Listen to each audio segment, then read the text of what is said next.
जय हिंद दोस्तों। तो आज हम करने वाले हैं क्लास 6 का एक बहुत ही इंपॉर्टेंट टॉपिक। आप स्क्रीन पर देख पा रहे होंगे। इस टॉपिक का नाम है बीजगणित। क्लास 6 का टॉपिक चैप्टर नंबर 12 है, अध्याय 12, और इसका नाम क्या है? बीजगणित नाम है। ठीक है, आज हम उसको करने वाले हैं। चलिए बिना देरी किए हुए हम टॉपिक को शुरू करते हैं। तो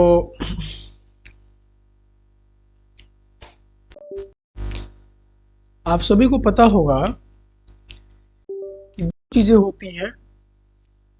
हम बीज गणित पढ़ते हैं तो दो चीजें आती हैं। एक आता है चर और एक आता है अचर। ये दो बातें आएंगी। ठीक है। चर का मतलब होता है ऐसा चीज जिसका मान क्या हो जाए, मान बदले। मान क्या हो जाए तो मान बदल सकता है इसका, जैसे कि x, y, z ऐसा कुछ। तो इसका मान, x का मान कभी 1 रहेगा, कभी 2 रहेगा, कभी 3 रहेगा, कुछ भी रह सकता है। राइट है ना बात? ऐसा कुछ। जो अचर रहेगा, जो अचर होता है उसका मान क्या होता है? कभी नहीं बदलता है। बदलता ही नहीं है, बदलता नहीं है। यानी कि इसका जो मान रहेगा वो स्थिर रहेगा। जैसे कि 4, 5, 6, 7, 8, ये सभी जो नंबर हैं इसके जो मान होगा, क्या कभी चेंज होगा? नहीं चेंज होगा। चाहे कुछ भी हो जाए, दुनिया में कुछ भी हो जाए, पूरी दुनिया पलट जाए, लेकिन ऐसा कभी होगा कि 4, 5 हो जाएगा? ये 4 का जो वैल्यू है, ये 4 जो है ये 5 के बराबर हो जाएगा? ऐसा कभी होगा?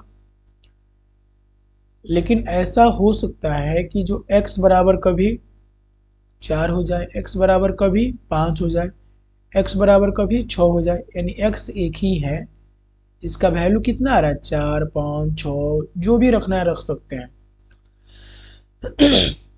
तो ये क्या है? इसको हम चर मानते हैं। अभी के लिए इतना समझिए, इसको चर मानते हैं। ये सब क्या है? ये सब अचर है। ठीक है, यही बात है। हमने एक आप ही के बुक से ले लिया था इस चीज को। इस चीज को देखेंगे, दिया है कि इस नई शाखा की मुख्य विशेषता यह है।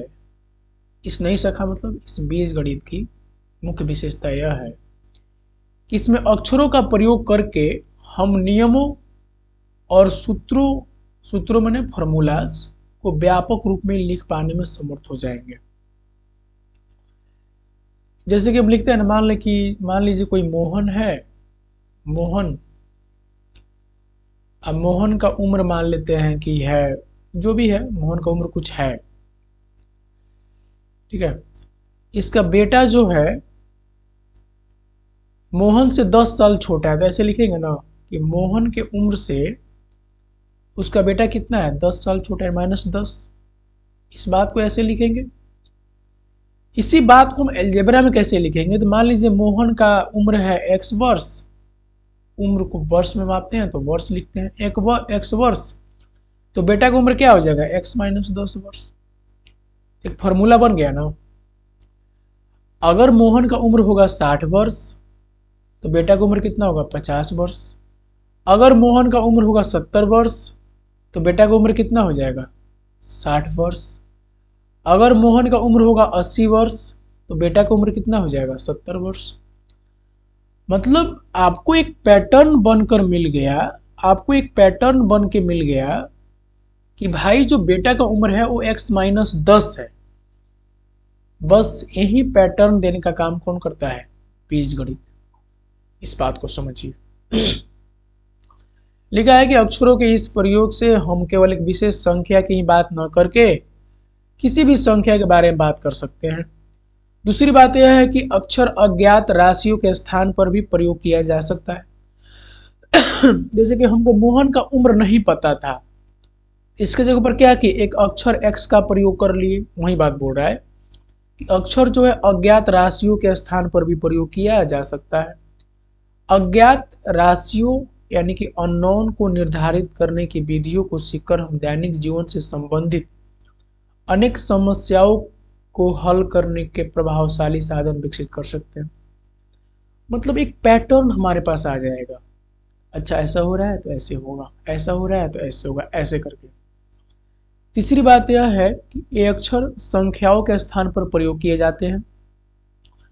और अक्षरों का प्रयोग कहाँ कर रहे हैं? संख्याओं के स्थान पर। आप देख पा रहे हो यहाँ पे हमने ये जो नंबर था उसके जगह पर क्या प्रयोग कर लिया है? एक्स का प्रयोग कर लिया है।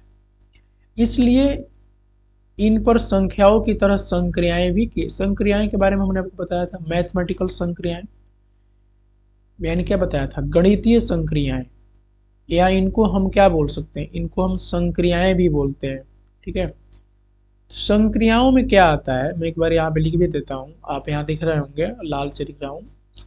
संक्रियाएं जो होते हैं ना, मैथ में संक्रियाएं 4 होती हैं, प्लस, माइनस, गुना और भागा, ये 4 चीज है। तो आप जब नंबर को लिखते हैं, मान लीजिए हम लिखते हैं 2 में 4 जोड़ना, हम लिख देते हैं ना कि 2 जोड़ 4 बराबर 6। हम ऐसे लिख देंगे x में y जोड़ना। देखिए x और y कोई संख्या नहीं है ना, ये तो अक्षर है, अक्षर है, लेकिन इसमें भी संक्रियाएं लग जाएंगे। हम क्या लिख देंगे? x जोड़ y, ये चीज है, यही समझा रहे हैं यहाँ पे। इसलिए इन संख्याओं की तरह, इन पर संख्याओं की तरह क्या संक्रियाएं भी की जा सकती हैं। इससे हम बीजीय व्यंजकों यानी अलजेब्रिक एक्सप्रेशन और उनके गुणों के अध्ययन की ओर अग्रसर होते हैं। चलिए हटाइए, कोई बात नहीं। एक बात हम ध्यान देते हैं, क्या एक साइंटिस्ट हुए हैं, एक मतलब विद्वान हुए, इनका नाम क्या है? भास्कराचार्य। क्या नाम है? भास्कराचार्य। तो भास्कराचार्य जी का एक पुस्तक है कि पुस्तक में एक अध्याय बीजगणित पर है, उन्होंने बीजगणित के बारे में लिखा है। भास्कर ने अज्ञात राशियों के लिए बीज, वर्ण इत्यादि नाम दिए हैं। अज्ञात राशियों के लिए क्या दे दिया? उन्होंने बीज का नाम दिया है। बात समझ गया? उन्हें व्यक्त करने के लिए रंगों के नामों के प्रथम अक्षरों का प्रयोग किया, जैसे काला से का, नीला से नी इत्यादि। मतलब जहां हम लोग एक्स वाई जेड उपयोग कर रहे हैं वहां उन्होंने क्या क्या उपयोग किया? का, नी, ऐसे करके। मैंने पहले ही बताया है कि ऐसा नहीं कि एक्स वाई जेड ही सिर्फ होता है, आप A B C D E F G H, Ram का रा, प, क, कुछ भी उपयोग कर सकते हैं। बात समझ रहे हैं? इन्होंने बीजगणित के क्षेत्र में ब्रह्मगुप्त के कार्यों को आगे बढ़ाते हुए समीकरणों को हल करने के लिए चक्रवाल का तरीका खोजा। ब्रह्मगुप्त भी पहले काम कर चुके हैं बीजगणित पे। उसके बाद कौन किया? भास्कराचार्य। भास्कराचार्य थोड़ा सा ब्रह्मगुप्त से भी आगे बढ़ गए। आप देख रहे हैं कि प्राचीन काल में मैथमेटिक्स का कितना अच्छा क्रेज था हमारे यहाँ। तब तो हमारे यहाँ बहुत बड़े बड़े विद्वान हुए हैं क्या। आइए इन सभी बातों को समझ लिए तो आगे बढ़ते हैं और क्वेश्चंस पे आते हैं डायरेक्ट। आप ही के चैप्टर्स का जो प्रश्नावली है, प्रश्नावली जो है, प्रश्नावली है 12.1। कौन सा प्रश्नावली है? 12.1। तो 12.1 में हम पढ़ने वाले हैं। जो भी क्वेश्चन है उसको हम करते हैं, देख लीजिए। दिया कि तिल्लियों से निम्न प्रतिरूप बनाने के लिए आवश्यक तिल्लियों की संख्या के लिए नियम ज्ञात कीजिए। नियम लिखने के लिए चर का प्रयोग कीजिए। सबसे पहले क्या बताना है? तिल्लियों की संख्या। यहाँ पे देख रहे हैं कितना तिल्ली लगा है, यू बनाने में कितना तिल्ली लगा है। मैं रेट ले लेता हूं। तो 1 तिल्ली लगा होगा, 2 तिल्ली, 3 तिल्ली। कितना तिल्ली हो गया? 3। आवश्यक तिल्लियों की संख्या के लिए नियम ज्ञात कीजिए। अच्छा, अब यहां पे क्या है? कितना तिल्ली लगा है? 1, 2, 3। यहाँ पे कितना लगा है? 3। यहाँ पे कितना लगा है? 1, 2, 3, 4, 5। यहाँ पे लगा है 5। यहाँ पे 1, 2 3 4 5, यहाँ पे कितना लगा है 5, 1 2 3 4, यहाँ पे कितना लगा है 4। ठीक है, अब मान लीजिए एक यू बनाने में 3 गो तिली लगता है, तो मतलब एक्स यू बनाने में कितना लगेगा तिल्ली, 3x। ये चर का प्रयोग करके नियम नहीं बन गया, नहीं, वाई जेड बनाने के लिए 3y लग जाएगा।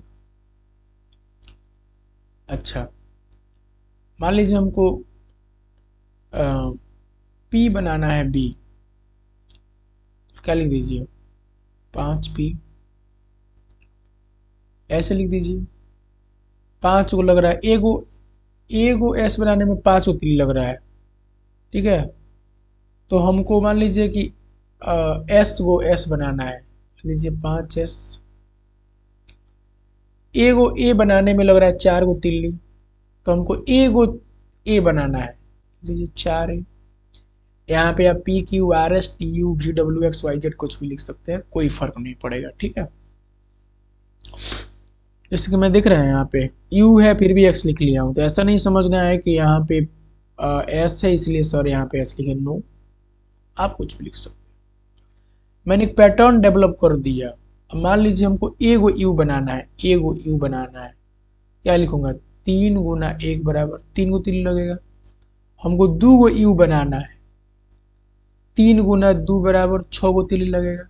नहीं, हमको 3 गो u बनाना है, 3 गुने 3 बराबर 9 गो तिली लगेगा। ऐसा ही करके सब बनेगा। ठीक है, अगला क्वेश्चन पे आते हैं। क्वेश्चन नंबर 2 के देखिए, ध्यान से देखिएगा हर क्वेश्चन को, हर एक क्वेश्चन इंपॉर्टेंट है। ठीक है, क्वेश्चन नंबर 2 को देखिए क्या कहता है। क्वेश्चन है क्या कि गणतंत्र दिवस पर बच्चे सामूहिक ड्रिल का प्रदर्शन कर रहे हैं। एक पंक्ति में 10 बच्चे हैं, यदि पंक्तियों की संख्या ज्ञात हो तो बच्चों की संख्या प्राप्त करने के लिए क्या नियम है। देखो यहाँ पे दिया भी है, पंक्तियों की संख्या के लिए चर a का प्रयोग करें। देखिए क्या हो जाएगा, यहाँ पे मैं लिखता हूं बच्चों की संख्या बराबर हम क्या लिख सकते हैं, प्रत्येक पंक्ति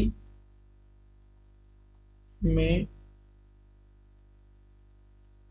बच्चों की संख्या गुना पंक्ति की संख्या। तो बच्चों की संख्या कैसे पता करेंगे, प्रत्येक पंक्ति में बच्चे कितने हैं सर 10।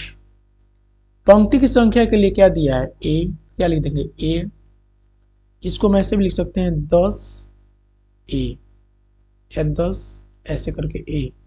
ये जो नीचे पॉइंट दिख रहा है ना, इसका मतलब होता है गुना, क्या लिख देंगे 10a।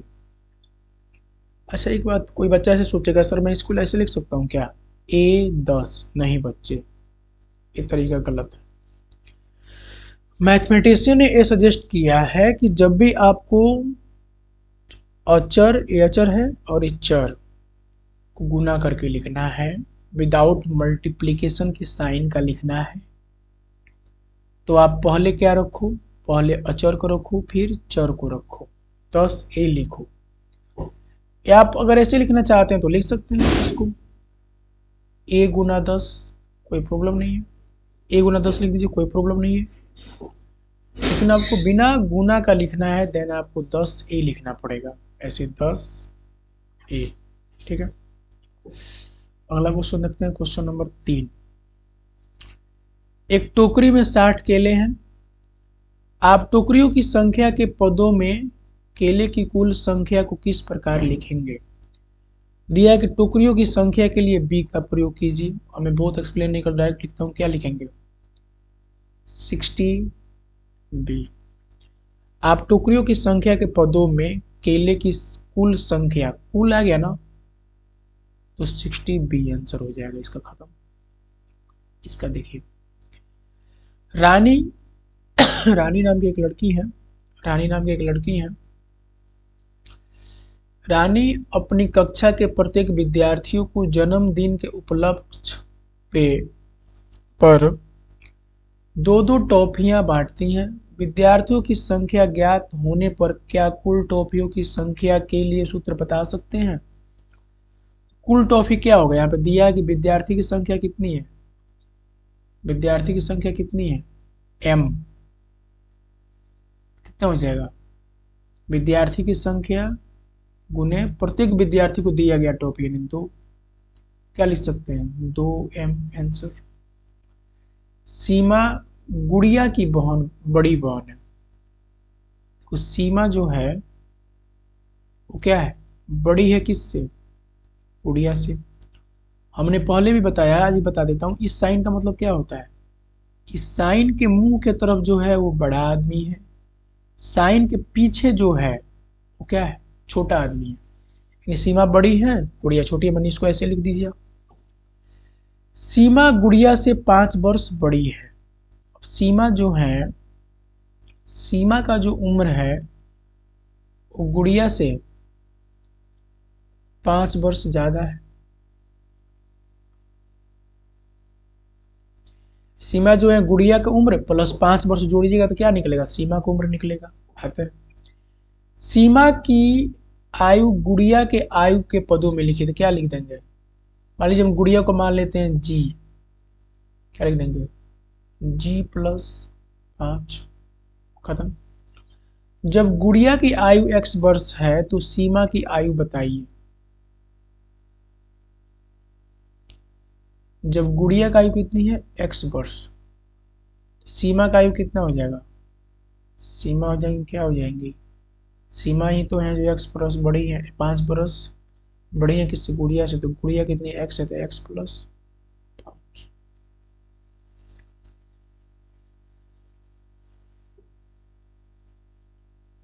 ठीक है, ये क्वेश्चन खत्म। अगले क्वेश्चन को देखते हैं। अगला क्वेश्चन क्या है? अगला क्वेश्चन कह रहा है कि अमरूद की बड़ी 6 नंबर बड़ी टोकरियों में से छोटी टोकरियों में अमरूद को रखा जाना है। मैंने अमरूद का ये बड़ा सा टोकरी है, इसमें से निकाल के छोटी टोकरी में क्या रखना है? अमरूद रखना है। जब एक बड़ी टोकरी को खाली किया जाता है तो उसके अमरूदों से 3 छोटी टोकरियां भर जाती हैं और फिर भी 25 अमरूद शेष रह जाते हैं। यदि एक टोकरी के अमरूदों की संख्या x लिया जाए तो एक बड़ी टोकरी में अमरूदों की संख्या क्या है? कह रहा है कि छोटी टोकरी में अमरूदों की संख्या को लिया जाए x, तो बड़ी टोकरी में क्या है? तो भाई बड़ी टोकरी बराबर होगा, बड़ी टोकरी में अमरूदों की संख्या, बड़ी टोकरी में अमरूदों की संख्या बराबर हो जाएगा छोटी टोकरी में अमरूदों की संख्या।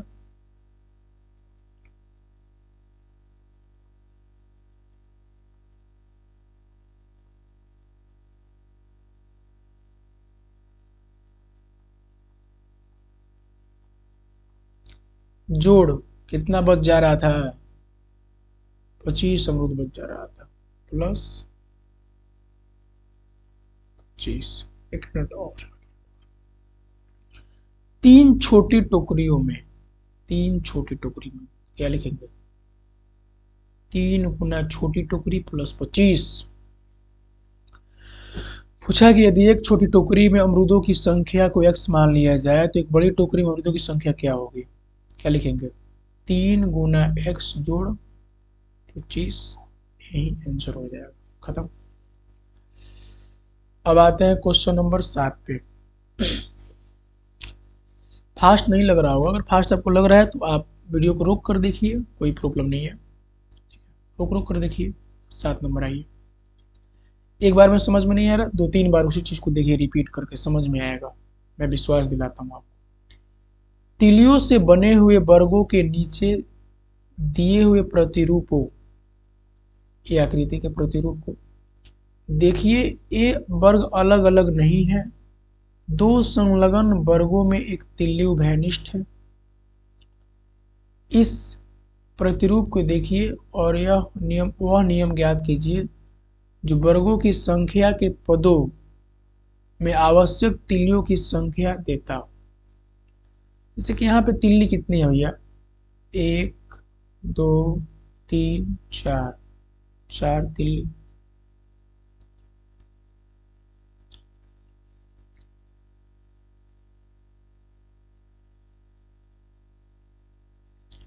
ये वर्ग अलग अलग नहीं है, ये दोनों वर्ग क्या है, अलग अलग नहीं है।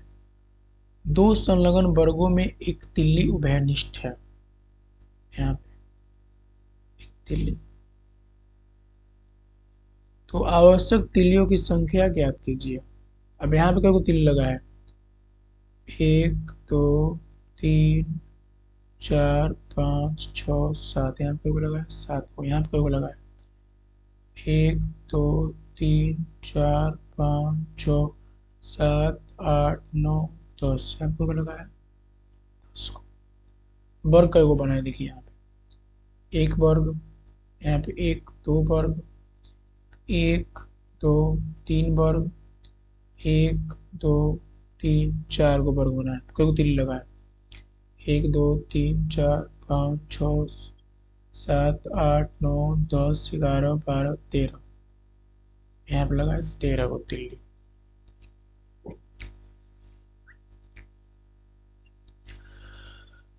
इस प्रतिरूप को देखिए और वह नियम ज्ञात कीजिए जो वर्गों की संख्या के पदों में आवश्यक तिल्लियों की संख्या देता है।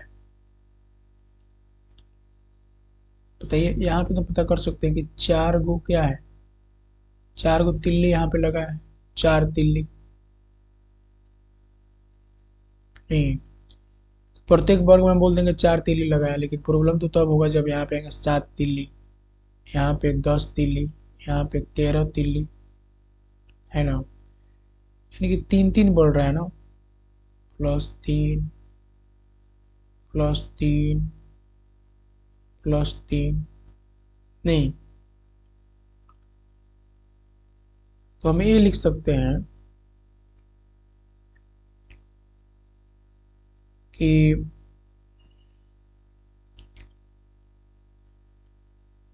कितना है यहाँ पे, मतलब एक वर्ग के लिए कितना हो गया, 4 + 3x, 4 + 3x,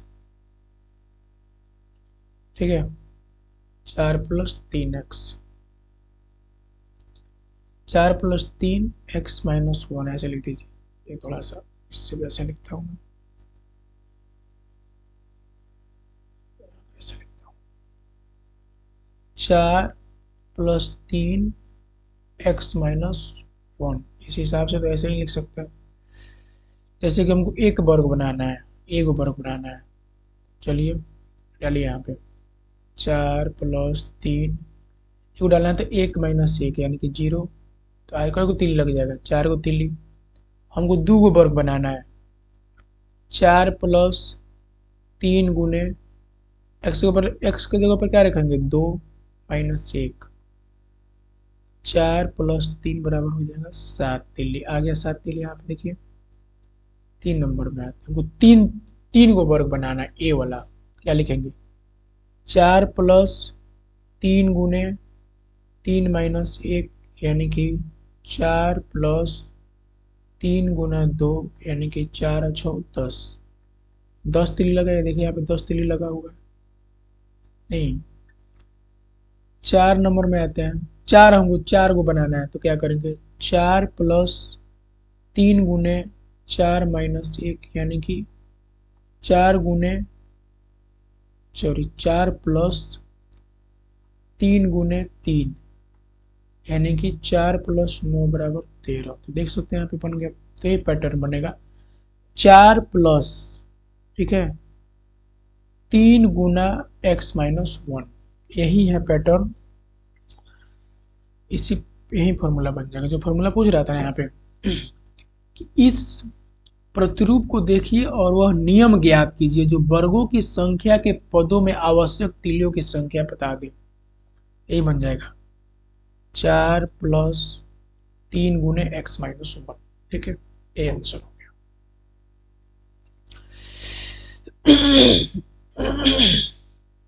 अब आते हैं 2 नंबर, इसका 2 नंबर बी नंबर सॉरी 7वां का बी पर देखते हैं क्या लिखा हुआ है। तीलियों से बने त्रिभुजों का एक प्रतिरूप आकृति 3 दर्शा रही है। व्यापक नियम ज्ञात कीजिए जो त्रिभुज की संख्या के पदों में आवश्यक तीलियों की संख्या देता है। चलिए आइए एक नियम बनाते हैं, इसके हिसाब से बोल रहा है। यहाँ पे कितना तिल्ली लगा देखिए, 1 तिल्ली, 2 तिल्ली, 3 तिल्ली, तो लिख दी 3 तिल्ली। यहाँ पे 1 2 3 4 5, यहाँ पे 5 तिल्ली लगा है। 1 2 3 4 5 6 7, यहाँ पे 7 तिल्ली लगा है। 1 2 3 4 5 6 7 8 9, यहाँ पे कितना है लगा है 9 तिल्ली। आप देखिए 3 और 2 5, 5 और 2 7, 7 और 2 9, सब में 2 2 जोड़ने पे आ रहा है। अच्छा, यहाँ पे त्रिभुज की संख्या कितनी है? 1। यहाँ पे त्रिभुज की संख्या क्या है? 1 2, यहाँ पे 1 2 3, 1 2 3 4 है ना। तो देखिए क्या बनाएंगे, इसका नियम क्या बनेगा? 3 तो हमेशा लगेगा भैया, 3 और 2 पर कितना बचेगा? 2 x-1, खत्म। लिखेंगे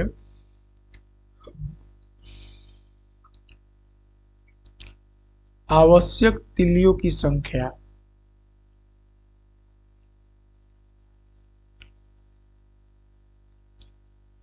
ऐसे लिखा था, आवश्यक तीलियों की संख्या बराबर हो जाएगा 3 जोड़ 2 गुना x-1, जहाँ x बराबर क्या है? त्रिभुज की संख्या।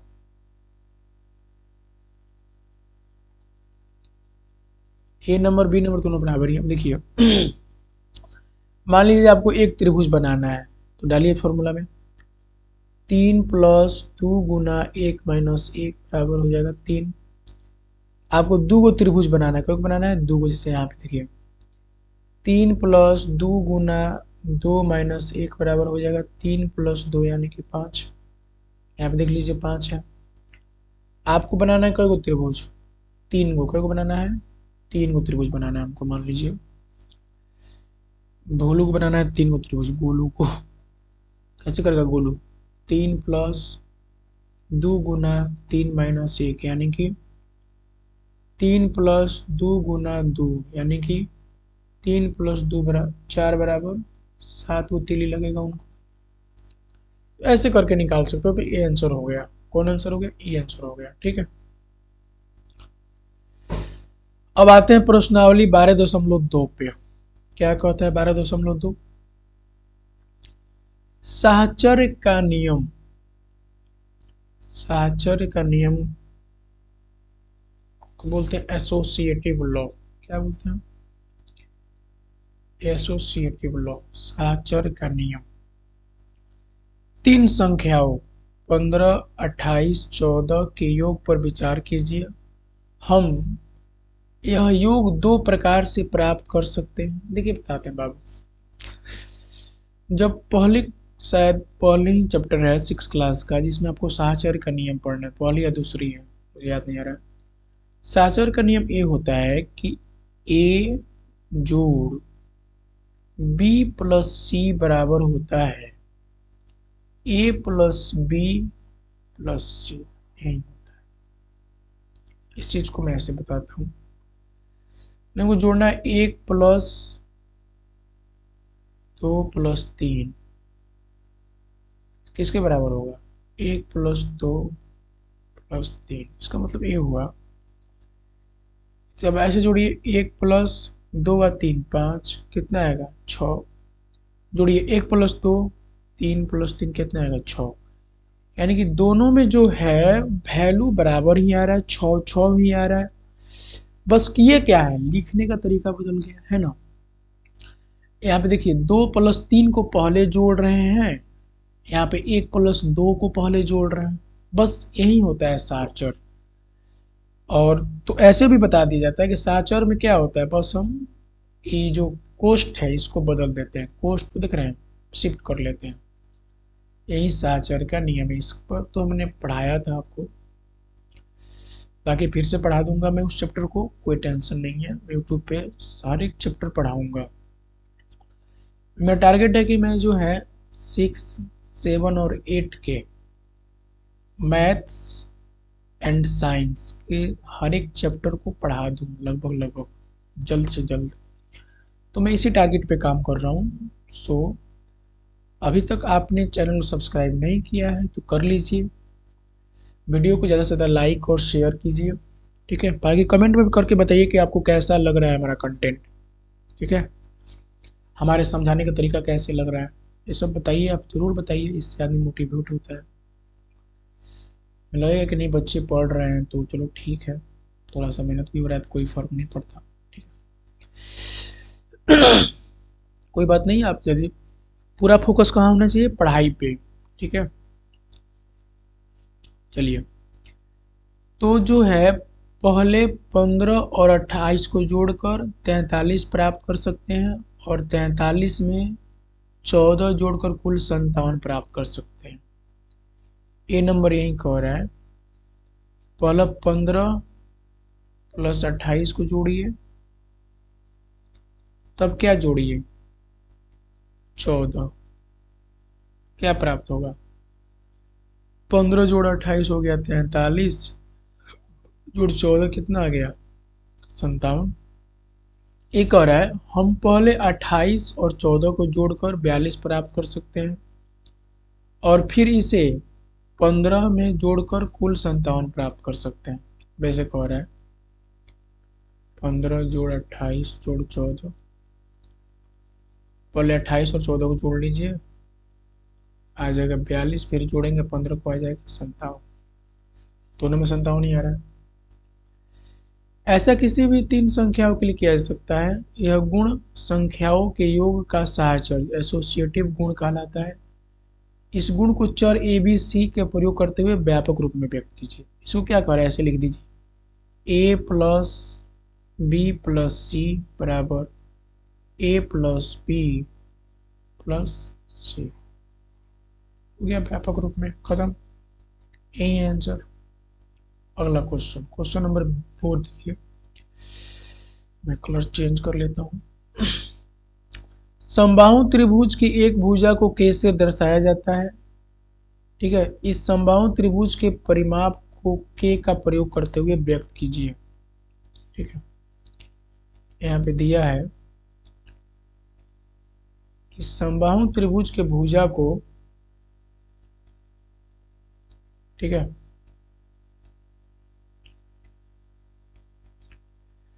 समबाहु त्रिभुज के भुजा को के से दर्शाया जा सकता है। इस समबाहु त्रिभुज के परिमाप को के का प्रयोग करते हुए व्यक्त कीजिए। देखिए, समबाहु त्रिभुज के बारे में बात करते हैं तो क्या मिलता है हमको, क्या लगा, समबाहु त्रिभुज जो होता है ना, ऐसा त्रिभुज, सभी को पता है त्रिभुज क्या है, एक 3 भुजाओं से घेरी हुई बंद आकृति को त्रिभुज कहते हैं। ठीक है, 3 भुजाओं से घिरी हुई बंद आकृति को क्या कहते हैं, त्रिभुज कहते हैं। इसका नामकरण हम क्या कर लेते हैं, ए बी और सी, है ना। चूंकि सम बाहु है, लिखा है ना, सम, सम मने बराबर, बाहु मने भुजा, यानी सभी भुजा क्या हो, बराबर, तो क्या कहेंगे, समबाहु त्रिभुज। ठीक है, इसका मतलब ये है कि अगर यह के है, जिसका किताब में दिया है यहाँ पे देखिए, के से दर्शाया जाता है एक भुजा को, तो ए भी के होगा, ए भी क्या होगा, के ही होगा। हमने आपको पिछली कक्षा में, पिछले सेशन में पढ़ाया है परिमिति और क्षेत्रफल में कि किसी का भी परिमाप बताना है मतलब क्या है, इस दूरी को इस दूरी को इस दूरी को जोड़ देना ही क्या है, परिमाप है ना। तो बस जोड़ना ही तो है, तो परिमाप बराबर क्या हो जाएगा, के जोड़ के जोड़ के यानी क्या आ जाएगा, 3 के। समबाहु त्रिभुज के परिमाप को एक के का प्रयोग करते हुए व्यक्त कीजिए, तो हो गया व्यक्त, हो गया खत्म। क्वेश्चन नंबर 3 पे आइए।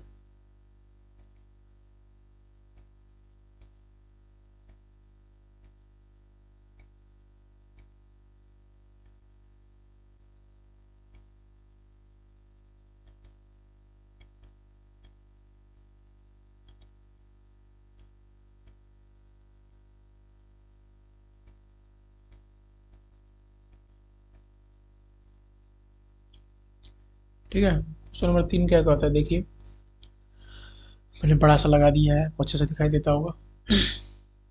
ये हमने पिछले क्लास में बताया था समषटभुज के बारे में। समषटभुज क्या होता है, जिसका क्या हो, समषटभुज उसको बोलते हैं जिसका क्या हो, 6 गो भुजा हो, जो सम लगा है, देख रहे हैं, समबाहु समषटभुज यानी सभी भुज क्या हो, जो 6 का 6 भुजा क्या हो, बराबर हो। यहाँ दिख भी रहा होगा आपको, सभी पी पी से दर्शाएगा, यानी सबकी दूरी क्या है, पी है। पी मतलब 10 सेंटीमीटर भी हो सकता है, पी 20 सेंटीमीटर भी हो सकता है, कुछ भी हो सकता है, पी बात समझ रहे हैं। एक समषटभुज, एक रेगुलर हेक्सागन इसको बोलते हैं, कि एक भुजा को पी से व्यक्त किया गया है। पी का प्रयोग करते हुए इस समषटभुज के परिमाप को व्यक्त कीजिए। एक समषटभुज की सभी भुजाएं बराबर होती हैं और सभी कोण बराबर होते हैं। ये भी बात दे दिया है कि सभी भुजा सभी कोण क्या होते हैं, समषटभुज के बराबर होते हैं। ठीक है, ठीक है। परिमाप बराबर क्या होता है, सभी की लंबाई जोड़ना, सभी जो एक किनारा है इसकी लंबाई को क्या करना, जोड़ना ही परिमाप है। कोई कोई 6 गो है तो लिख दीजिए P P P P P, 2 2 4 1 5 1 6, क्या हो जाएगा, 6 पी, नहीं 6 पी हो जाएगा, खत्म, आंसर खत्म। बहुत ही आसान टॉपिक है, मैंने पहले ही बताया है, अभी बता रहा हूँ कि यह जो टॉपिक है वो बहुत ही क्या है, आसान है, बहुत टफ टॉपिक नहीं है। ठीक है, अब यहाँ पे देखिए क्या कह रहा है, 4 नंबर कह रहा है घन, यानी क्यूब, क्यूब माने घन, दिख रहे हैं, घन इसको बोलते हैं क्यूब। यह कैसा है, त्रिविमीय आकृति है क्यूब। त्रिविमीय आकृति का मतलब ये हुआ, दिख रहे हैं, उसमें क्या होगा, लंबाई होगा, चौड़ाई होगा, साथ में क्या होगा, ऊंचाई भी होगा, इसको क्या बोलते हैं, त्रिविमीय आकृति बोलते हैं। त्रिविमीय आकृति है, जैसा कि आकृति साथ में दिखाया गया है। इसके 6 फलक होते हैं और ये सभी सर्वसम यानी कि आइडेंटिकल वर्ग होते हैं। घन के एक किनारे की लंबाई L से दी जाती है। घन के किनारों की कुल लंबाई के लिए एक सूत्र ज्ञात कीजिए। क्या करना है, घन के किनारों के लिए कुल लंबाई, हर एक लंबाई किसे दर्शाया गया है, L से। ठीक है, क्या लिख देंगे, घन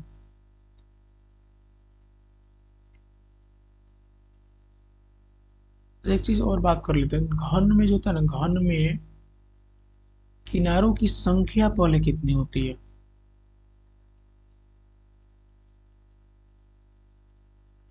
आइए मैं गिनवाता हूँ आप, कितना है किनारा, देखिए यहाँ पे एक, एक, 2, 3, 4, 5, 6, 7, 8, 9, 10, 11, 12।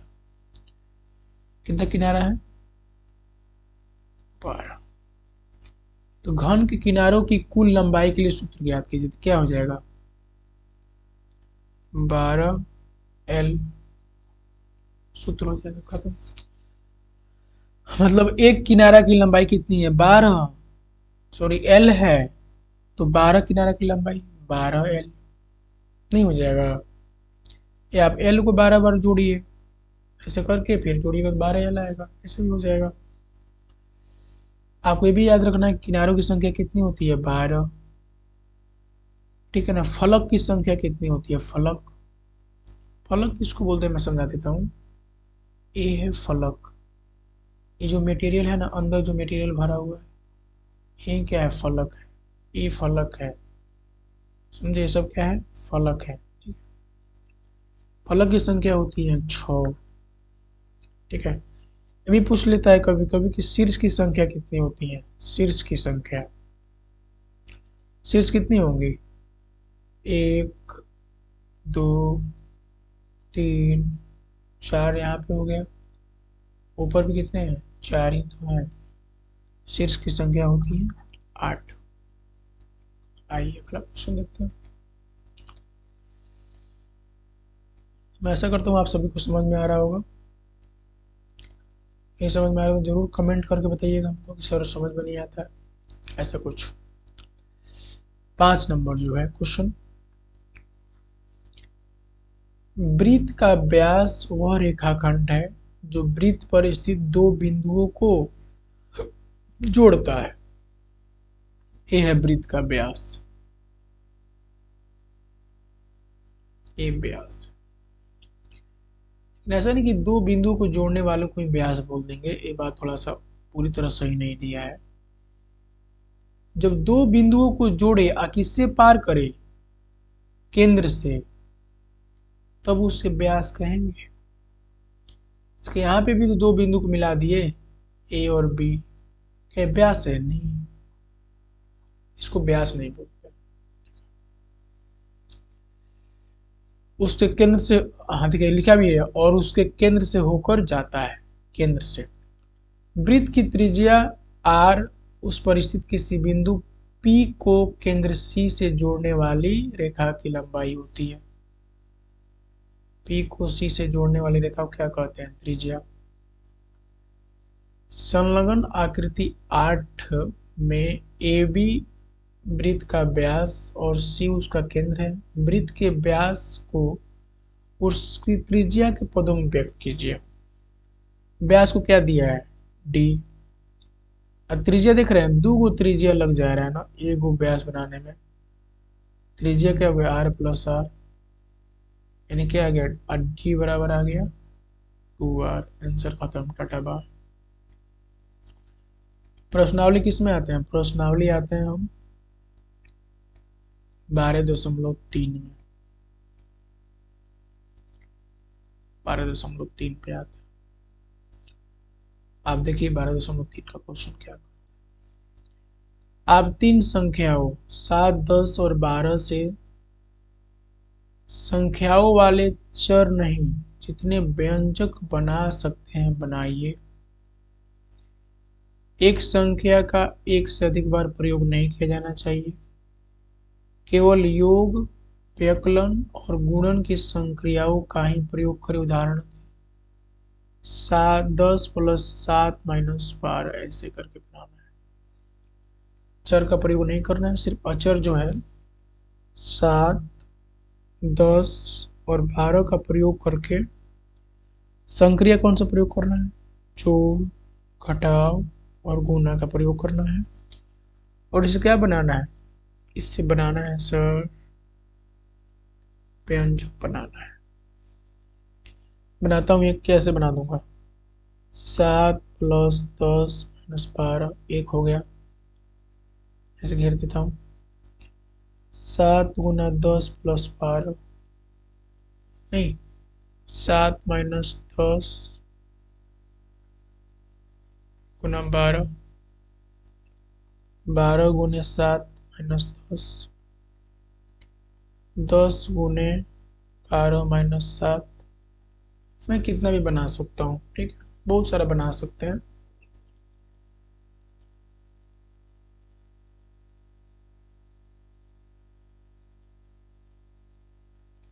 क्या बोला, आप जितने बना सकते हैं बनाइए, तो भाई बहुत बना सकते हैं। आप लोग भी ट्राई कीजिएगा, बनाकर कमेंट सेक्शन में लिखिएगा। क्वेश्चन नंबर 2 को देखिए, 3 का 2 क्या कहता है।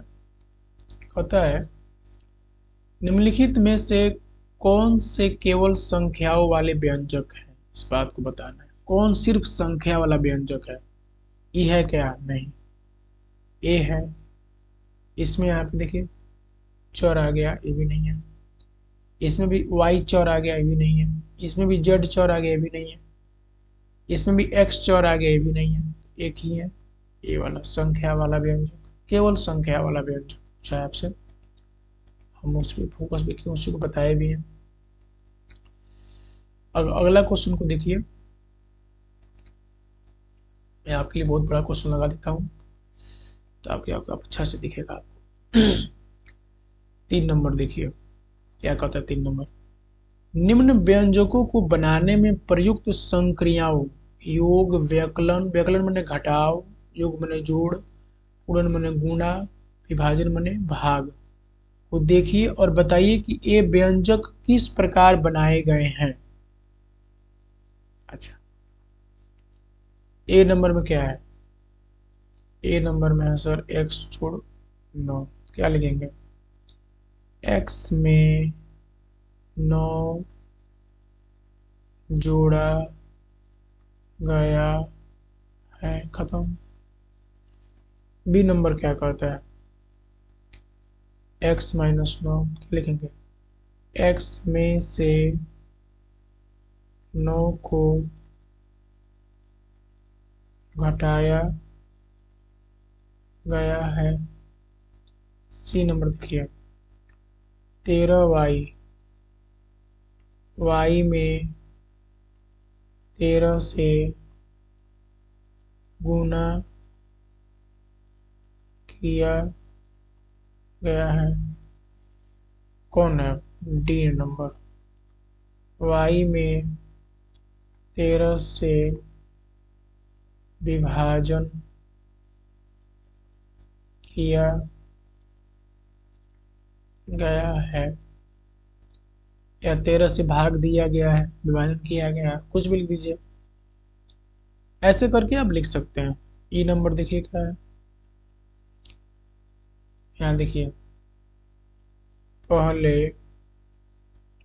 y में 2 से गुना किया गया है, उसके बाद 15 को जोड़ा गया है। ऐसे करके लिखना है, बहुत आसान है। बाकी आप एफ, जी, एच और आई खुद कर लीजिएगा, आसान सा है, मैंने इतना लिख दिया। हम आते हैं इस क्वेश्चन में, बहुत ही अच्छा सा क्वेश्चन है, देखिएगा, ध्यान से देखिएगा।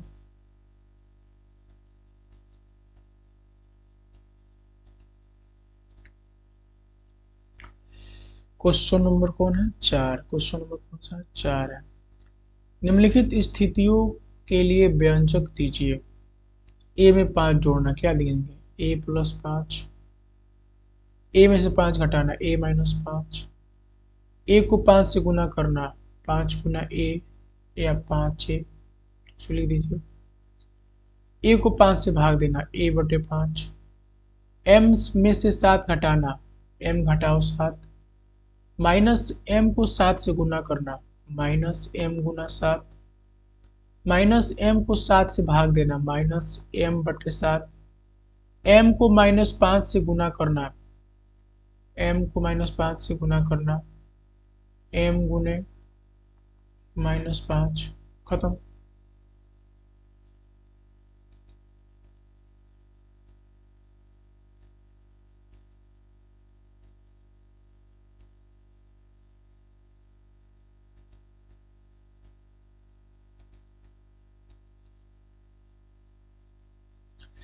एक क्वेश्चन देखिए, क्वेश्चन नंबर 5 को देखिए।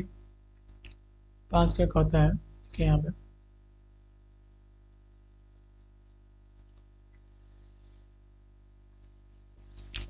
निम्नलिखित स्थितियों के लिए व्यंजक दीजिए। क्या दिया, सेम क्वेश्चन है। एम के 7 गुना में 6 जोड़ना, क्या लिखेंगे, 7m जोड़ 6, व्यंजक बन गया। इसके लिए 2a में 13 जोड़ना, 2a प्लस 13, इसके लिए x का -5 से गुना करना, x गुने -5 या -5x, दोनों में कुछ भी लिख दीजिए। x को -5 से गुना करके परिणाम में 10 जोड़ना, x गुने -5 प्लस 10 को लिख देंगे -5x प्लस 10।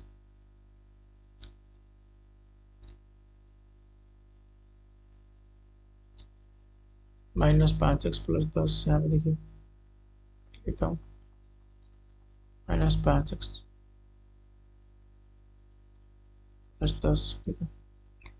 अगला ई नंबर क्या कहता है, x को 5 से गुना करके परिणाम में 15 घटाना, x को 5 से गुना करके परिणाम में 15 घटाने, 5x माइनस 15। y को -5 से गुना करके परिणाम को 18 में जोड़ना, y गुने -5, 18 जोड़ना 18, यानी कि -5y जोड़ 18। ऐसे कर दीजिए, खत्म सवाल। अब आते हैं क्वेश्चन, यहाँ पे कुछ क्वेश्चन से देखिए इसको।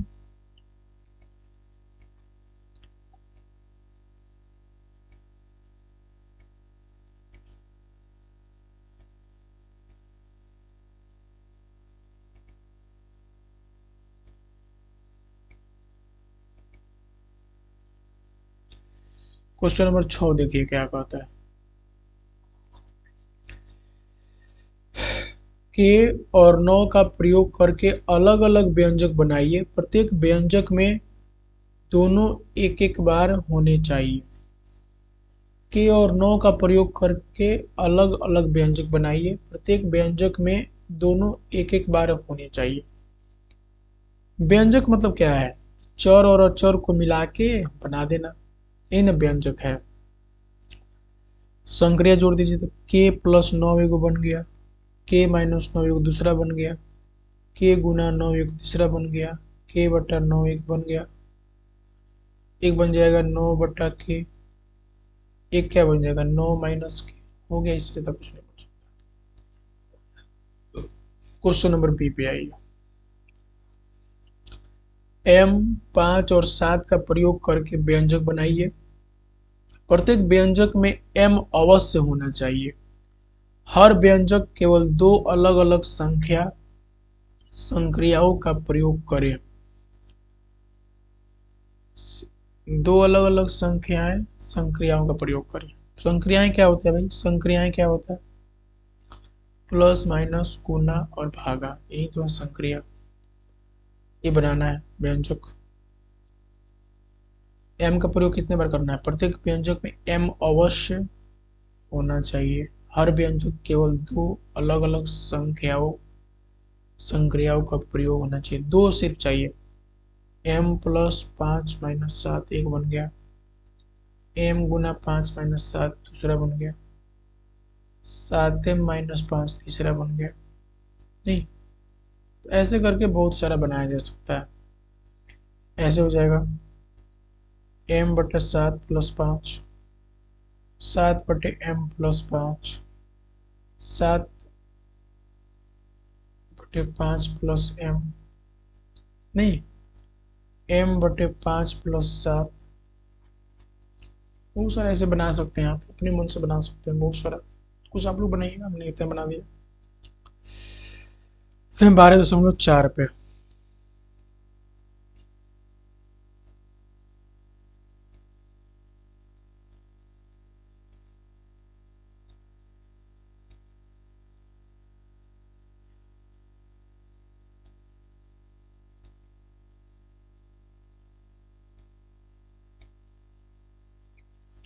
4 को देखिए वर्तमान 4 में क्या करता है।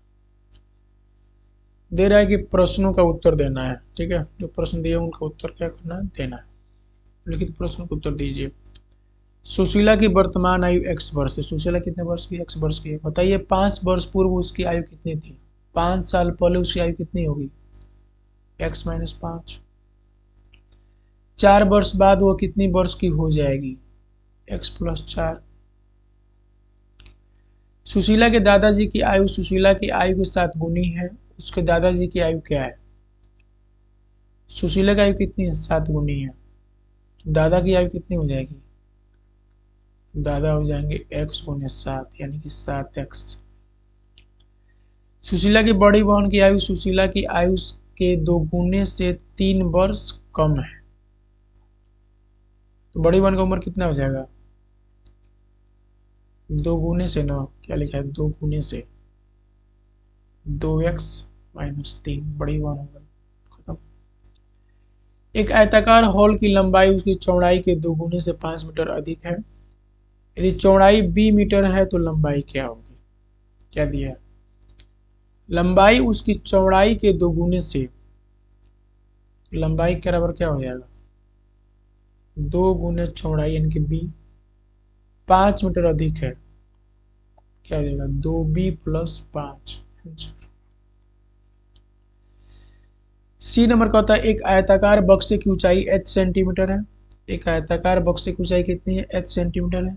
इसकी लंबाई ऊंचाई की 3 गुनी है। लंबाई बराबर क्या है, 3 गुने ऊंचाई, और चौड़ाई लंबाई से 7 सेंटीमीटर कम है।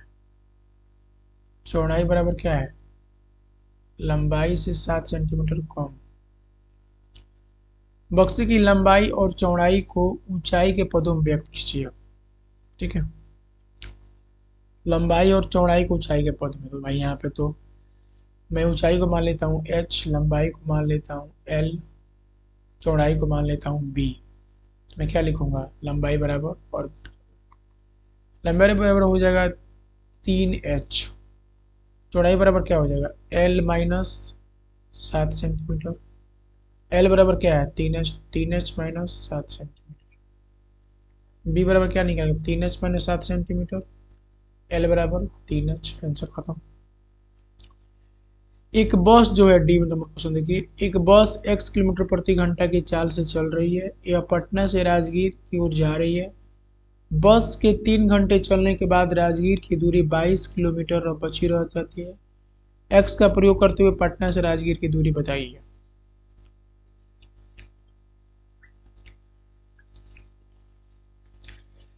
सभी को पता है कि चाल बराबर क्या होता है, दूरी बटा समय। यानी कि अगर कोई गाड़ी है 1 घंटा में 15 किलोमीटर चलता है, तो इसका मतलब ये हुआ कि वो गाड़ी क्या है, उस गाड़ी का स्पीड कितना है 15 किलोमीटर प्रति घंटा। प्रति का मतलब होता है 1 घंटा, प्रति घंटा 15 किलोमीटर चलता है। तो यहाँ पे दिया है कि x किलोमीटर प्रति घंटा की चाल से चल रही है, या पटना से राजगीर की ओर जा रही है। बस 3 घंटे चलने के बाद पटना से राजगीर की दूरी बताना है। कहाँ से, पटना से राजगीर की दूरी ये बताना है। दूरी क्या हो जाएगा, तो दूरी बराबर क्या हो जाएगा यहाँ से बताओ, 4 गुने समय हो जाएगा। यहाँ से निकला समय इधर जाकर गुना हो जाएगा, दूरी बराबर क्या हो जाएगा, दूरी बराबर बताइए, x चाल है तो है 3 घंटा चला है प्लस 22 किलोमीटर। आंसर खत्म, टटा बाय। अगला क्वेश्चन देखिए, क्वेश्चन नंबर 2 देखिए।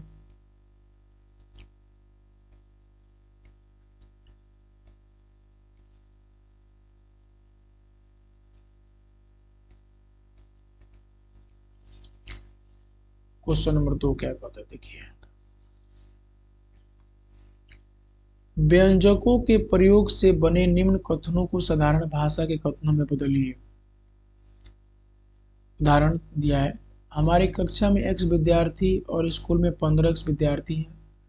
साधारण भाषा में स्कूल में विद्यार्थियों की कुल संख्या हमारी कक्षा के विद्यार्थियों की 15 गुनी है, ऐसे लिखना है। तो यहाँ पे देखिए दिया हुआ है, राखी के पास x रुपये है, उसकी सहेली के पास 3x रुपये है, इस बात को लिखना है। क्या लिख देंगे? लिख देंगे राखी के सहेली के पास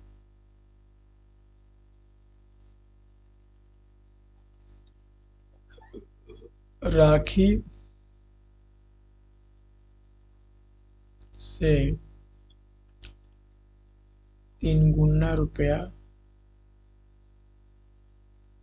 के पास राखी का 3 गुना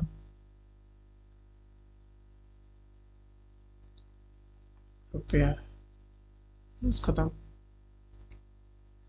ये देखिए,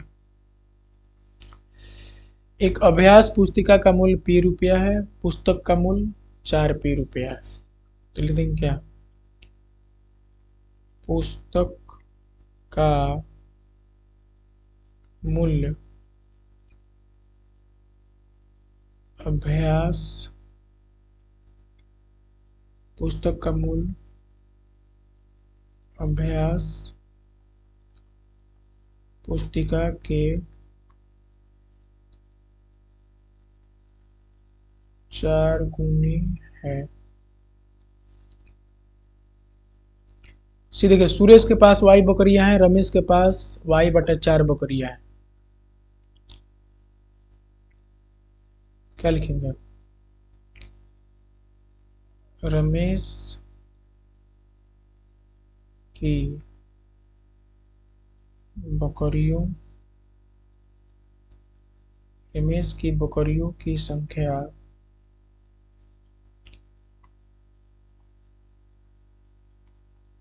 सुरेश के 1/4 है। मोहन की आयु r वर्ष है, उसके पिताजी की आयु 4r वर्ष है और उसकी माँ की आयु 4r-5 वर्ष है। क्या लिखेंगे?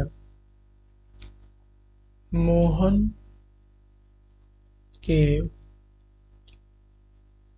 पिताजी की आयु मोहन की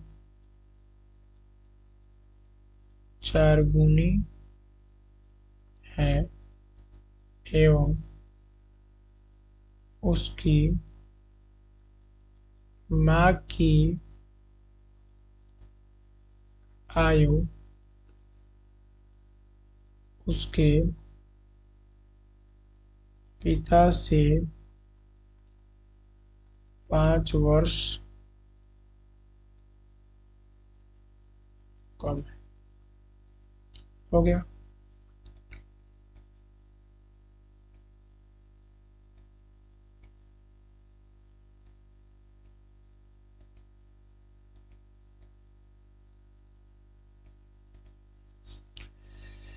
तीन नंबर क्वेश्चन देखिए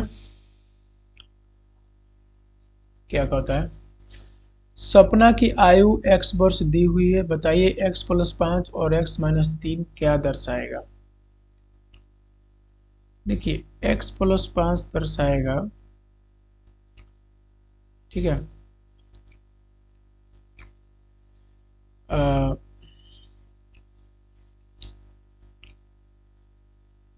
कि आज से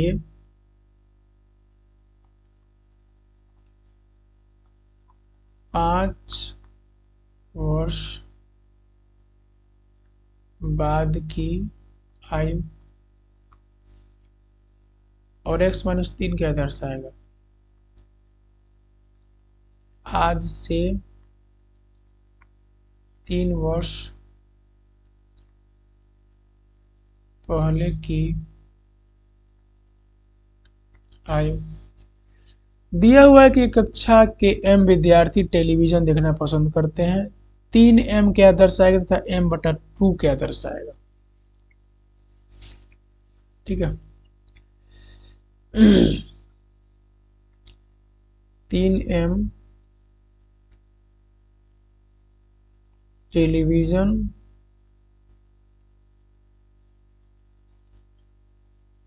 देखने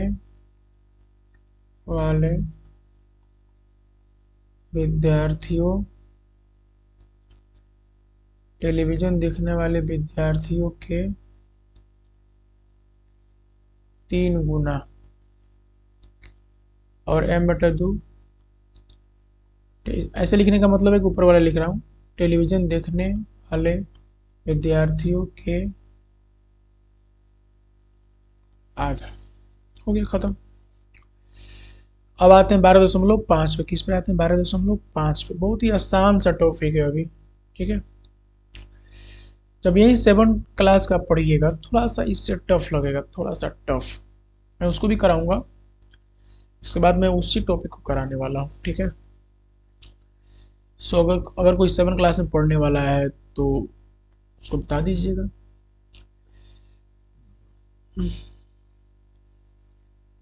12.5 नंबर क्या कहता है? निम्नलिखित में कौन से कथन समीकरण चर संख्याओं के हैं?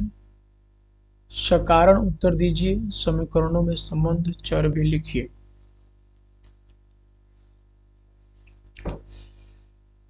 तो भैया ए नंबर में क्या है?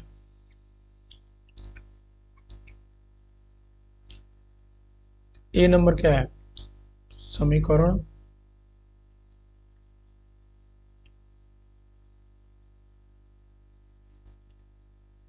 चर संख्याओं का है।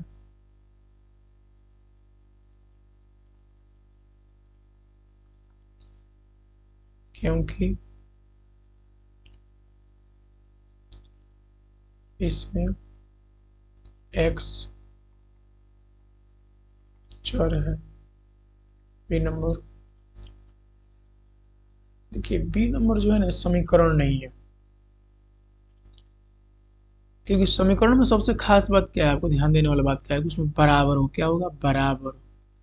अगर कहीं बराबर है तो वही समीकरण है, कहीं बराबर है तो वही समीकरण है। समीकरण है नहीं, ये समीकरण है नहीं, ये समीकरण है नहीं। ठीक है। अब देखिए जी में समीकरण तो है पर इसमें चर है नहीं। ये समीकरण तो है पर इसमें चर है नहीं। इसमें चर क्या है? नहीं है। इसमें भी चर जो है नहीं है। समीकरण नहीं, बात है खत्म। ये समीकरण तो है क्योंकि बराबर दिया है, लेकिन चर है सर, चर नहीं है। इसमें चर है, इसमें चर है। चर में क्या है? एक्स है। इसमें चर में क्या है? एक्स है। ठीक है। तो बी में क्या लिख देंगे? समीकरण नहीं है भैया।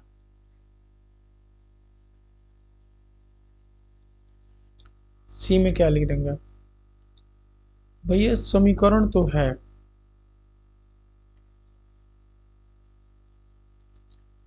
पर इसमें चर नहीं है। समीकरण तो है पर इसमें चर नहीं है। डी नंबर है ये। क्या कहेगा भैया? समीकरण तो है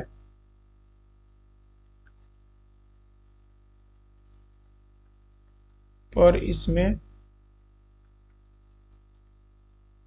चर नहीं है। ई नंबर।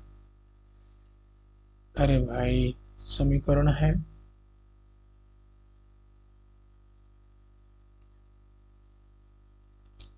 चर क्या है? एक्स। ऐसा ही करके एफ में क्या है? समीकरण है लेकिन चर क्या है? एन है। देख लीजिए, ये समीकरण है, समीकरण नहीं है लेकिन चर इसमें नहीं है। समीकरण ही नहीं है, समीकरण ही नहीं है, समीकरण है लेकिन चर क्या है? एक्स है। अब आते हैं बी नंबर। 2 नंबर क्वेश्चन देखते हैं।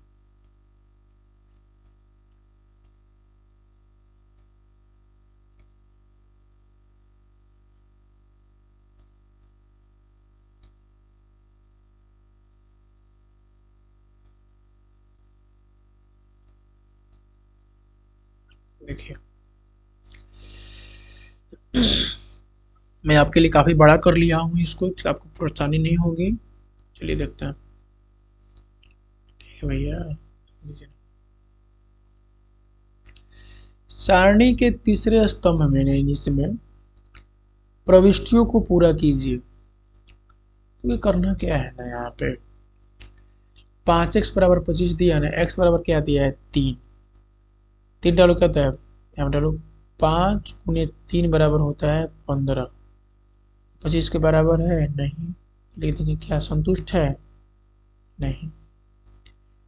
अब ले लेंगे 5 गुने 4 बराबर क्या होता है 20, ये 25 के बराबर है नहीं।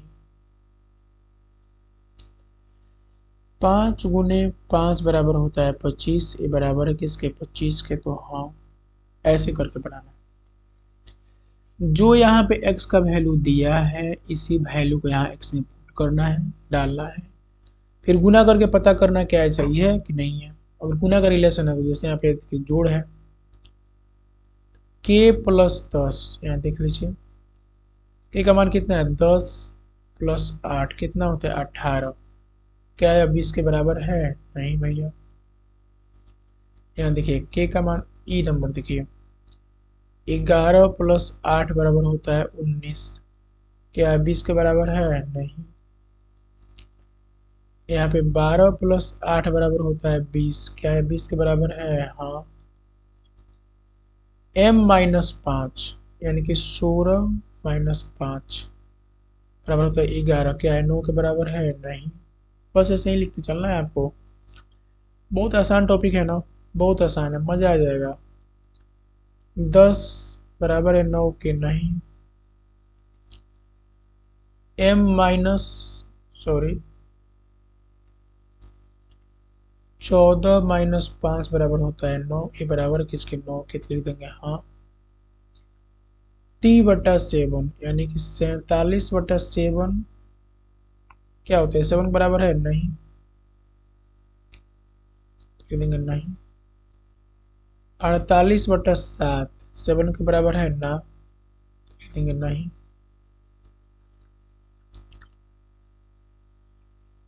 49 बटे 7, 7 से तो 49 होता है ना,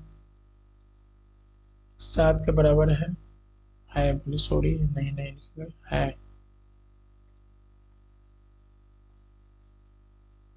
लिख देंगे हाँ, खत्म। क्वेश्चन नंबर 3 पे आइए।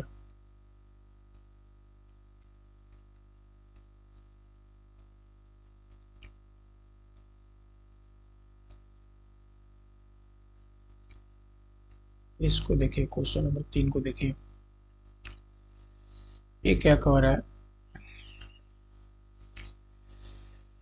प्रत्येक समीकरण के सामने कोष्ठकों में दिए गए मानों में से समीकरण का हल चुनिए, दर्शाइए कि क्या कि अन्य मान समीकरण को संतुष्ट नहीं करते हैं,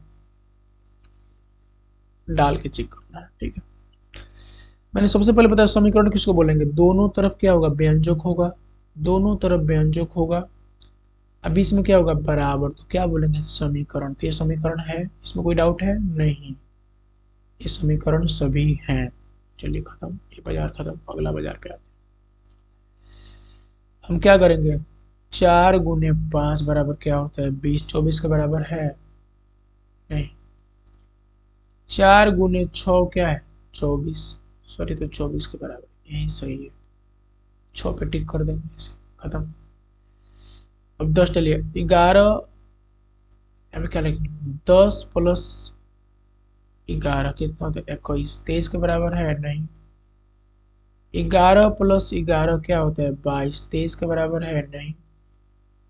12 प्लस 11 होता है 23, अच्छा 23 आ गया, तो 12 सही है। ऐसे करके मतलब यहाँ जो वैल्यू दिया हुआ है ना, यहाँ जो नंबर दिया हुआ है इसको इसमें डालना है, के जगह पर रखना है, फिर जोड़ के देखना है क्या 23 के बराबर है, तो ठीक है। नहीं तो नहीं। इसमें क्या हो जाएगा, p माइनस 7 बराबर 8 होता है। इसको बनाने का एक और तरीका क्या हो सकता है, आप ऐसे भी कर सकते हो, लेकिन आप ऐसे ही कुछ ज़्यादा अच्छा है। p पे करें क्या डालो, 12 डालो। 12 में 7 गया कितना होता है, 5 ना होता, नहीं 12 खत्म। 13 में से 7 गया 6 नहीं। 14 में से 7 गया 7 नहीं। 15 में से 7 गया 8, ये सही। ऐसे k बटा 7 बराबर 7, 49/7 बराबर 7 होता है, सही। बाकी सब क्या हो जाएगा, यहाँ पे 14 में 21 जोड़ेंगे तो 37 होगा, नहीं सर ये तो 35 हो जाएगा। 15 जोड़ेंगे तो 36, 16 37, 16 आंसर होगा, इससे भी गलत हो जाएगा। n में 5 में क्या जोड़े कि आ जाए 2, भाई 5 में -3 जोड़िएगा तब ना 2 आएगा। देखिए यहाँ पे -3 जोड़ 5 बराबर क्या होता है, 2। जब 5 में आप 1 जोड़िएगा, 1 + 5 बराबर आ जाएगा 6, ये 2 नहीं आएगा। 2 + 5 बराबर आ जाएगा 7, ये भी 2 नहीं आएगा। -4 + 5 बराबर आ जाएगा 1, ये भी 2 नहीं आएगा। 0 + 5 बराबर आ जाएगा 5, ये भी 2 नहीं आएगा। तो ये ही ऑप्शन सही है, बाकी सब गलत है। ऐसे करके इसको बनाना था। अब यहाँ पे आते हैं क्वेश्चन नंबर 4। मैं आशा करता हूँ कि आप सभी भी पेन पेपर लेकर पूरा अच्छे से क्वेश्चन को सॉल्व कर रहे होंगे मेरे साथ साथ। आप ऐसे भी कर सकते हैं, पहले वीडियो को रोकिए, फिर देखिए कि आप खुद बनाइए, उसके बाद से जो है मेरा सॉल्यूशन देखिए कि हम कैसे बनाते हैं। इससे भी आपका माइंड डेवलप होगा, ठीक है। 4 नंबर देखिए क्या है। नीचे दी गई सारणी को पूरा कीजिए और इस सारणी को देखकर ही समीकरण x + 6 = 13 का हल ज्ञात कीजिए। x + 6 = 13, ठीक है। x बराबर क्या दिया, 1, 1 और 6 कितना होता है 7, 6 और 2 8, 6 और 3 9, 6 4 10, 6 5 11, 6 6 12, 6 7 13, 6 8 14, 6 9 15, 6 10 16। x + 6 = 13 का हल क्या हो जाएगा, 7। क्या लिख देंगे, x + 6 = 13, x बराबर क्या हो जाएगा 7, खत्म। बी नंबर क्या कहता है, नीचे दी हुई सारणी को पूरा कीजिए और इस सारणी को देखकर ही समीकरण y - 6 = 4 का हल ज्ञात कीजिए। सेम क्वेश्चन है यहाँ भी। देखिए 4 में से 6 गया -2, 4 में से 5 में से 6 गया -1, 6 में से 6 गया 0, 7 में से 6 गया 1, 8 में से 6 गया 2, 9 में से 6 गया 3, 10 में से 6 गया 4, 11 में से 6 गया 5, 12 में से 6 गया 6, 13 में से 6 गया 7। तो आप देख सकते हैं कि 4 कब आ रहा है, 10 रखने पे आ रहा है। तो y बराबर क्या हो जाएगा 10, कब, जब y - 6 बराबर क्या चाहिए, 4 चाहिए, तब। यहाँ पे सी नंबर क्वेश्चन में आइए। सी नंबर जो क्वेश्चन है क्या कह रहा है, नीचे दी हुई सारणी को पूरा कीजिए और इस सारणी को देखकर ही समीकरण 5t = 40 का हल ज्ञात कीजिए। 5t = 40, यानी कि t में 5 से गुना करना है। t का मान देखिए, यहाँ पे t का मान पूरा दिया हुआ है, 3 4 5 6, देख रहे हैं 7 8 9 10 11, सब कुछ t का ही मान है। जब t बराबर डालेंगे 3 तो क्या आएगा, 3 × 5 = 15, 4 × 5 = 20, 5 × 5 = 25, 6 × 5 = 30, 7 × 5 = 35, 8 पचे 40, 9 पचे 45, 10 पचे 50, 11 पचे 55। मैं ये 5 रोज कहाँ से ला रहा हूँ, यहाँ पे 5 टी दिया है ना। 3 पचे 15, 4 पचे 20, 5 पचे 25, ऐसे करके करे। 40 कहाँ पे आ रहा है, देखो यहाँ पे 40 यहाँ पे आ रहा है, तो क्या हो जाएगा, t बराबर 8 जो है वो 5t बराबर 40 का हल है ये। ठीक है, अगला है डी नंबर। क्या कहता है देखिए, डी नंबर कहता है सारणी को पूरा करते हुए समीकरण z/3 बराबर 4 का हल ज्ञात कीजिए। z/3 बराबर 4, z का मान कितना है 8, यहाँ पे कर दिया, देख रहे हैं 3 9 से कुछ कर दिया, यहाँ पे 11, 11/3 क्या हो जाएगा, 3 तिहाई 9, 3 तिहाई 9 और 2 11, 3 पूर्णांक 2/3 12, 12/3 क्या आ जाएगा, 3 चौका 12 4 आ जाएगा। हल हो गया, यही हल है 13/3, 4 पूर्णांक 1/3 हो जाएगा 14/3, 4 पूर्णांक 2/3 15/3, 15/3 5 आ जाएगा 16, सूत्र में डाल ही लेते अपने मन से। 16/3 क्या आ जाएगा, 5 पूर्णांक 1/3 17/3 क्या आ जाएगा, 5 पूर्णांक 2/3, ऐसे करके बन जाएगा। ठीक है, बाकी मुझे लग रहा है कि क्वेश्चन एक और क्वेश्चन बचा हुआ है, यहाँ पे देख लीजिए।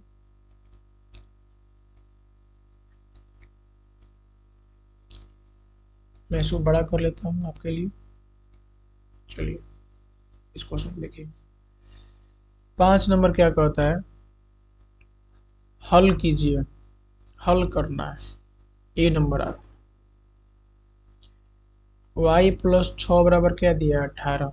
हल करने का मतलब यही है कि जो ये y है ना, y z जितना भी चर है उसका मान निकाल देना ही हल कहलाता है किसी भी समीकरण का। इसका मतलब होता है इम्प्लाइज टू y बराबर क्या हो जाएगा। एक चीज ध्यान रखने वाला बात क्या है कि अगर समीकरण सॉल्व कर रहे हैं, यहाँ प्लस है, और प्लस अगर बराबर के बाद जाएगा तो माइनस बन जाएगा, अगर माइनस है बराबर के बाद जाएगा तो प्लस बन जाएगा, अगर गुना है बराबर के बाद जाएगा तो भाग बन जाएगा, अगर भाग है बराबर के बाद जाएगा तो गुना बन जाएगा। और ये चीज़ उल्टा भी चलेगा, इसमें कोई डाउट नहीं होना चाहिए आपको कि मतलब अगर घटाव इधर है, इधर जाएगा तो क्या बन जाएगा, जोड़ बन जाएगा, इधर जोड़ इधर जाएगा तो क्या बन जाएगा, घटाव बन जाएगा, इधर भाग है तो क्या बन जाएगा, गुना बन जाएगा, इधर गुना है तो क्या बन जाएगा, भाग। इस बात को ध्यान रखिए, पूरा जीवन इस चीज को ध्यान रखना है आपको।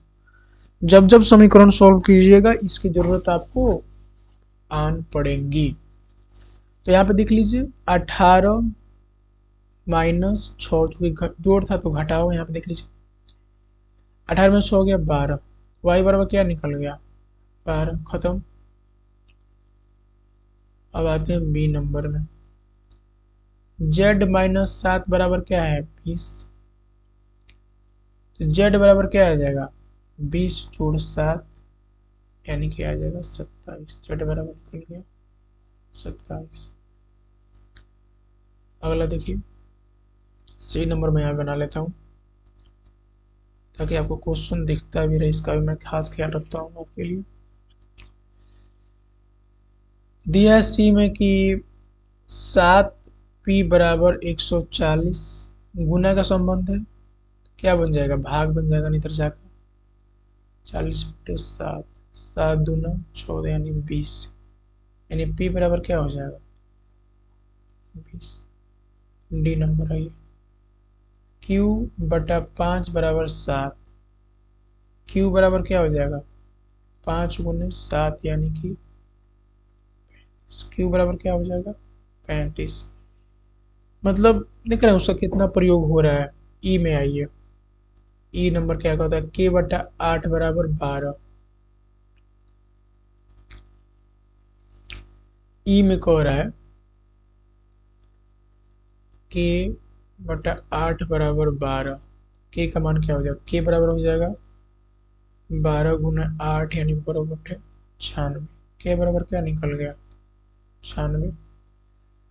f बराबर क्या है, f है 9y बराबर 81। y बराबर क्या हो जाएगा, 81/9, 9×9 = 81। y बराबर क्या हो जाएगा, 9। x-3 बराबर 0, जी आ जाएगा। x-3 बराबर 0, x बराबर क्या निकल जाएगा, 3। एच क्या है, t + 50 बराबर 75। टी देखिए, सॉरी क्या है, एच है, t + 50 बराबर 75।